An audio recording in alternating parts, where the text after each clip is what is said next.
Tanong ng aking viewer, kung meron po bang malaking savings sa bangko, tapos nagpe-pension na rin, ito po ba ay makakaapekto para hindi ako makakuha ng GIS? At ang sagot natin dyan ay income po ang basehan ng inyong pagkiklaim sa GIS.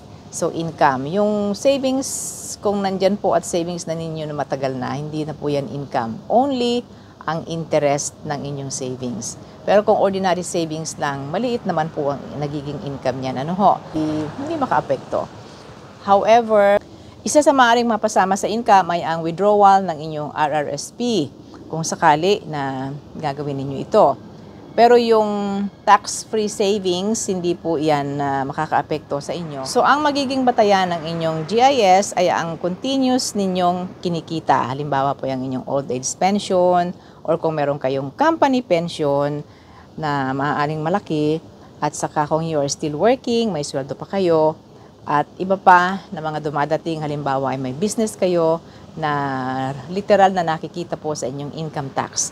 So ang mga yan guys, ang basehan kung kayo ay makakwalify pa sa GIS. At narito po sa screen ang amount lamang na qualified for GIS sapagkat ito ay dagdag na benepisyo kung mayroon na kayong old age pension at hindi ito sapat. Yun po yun.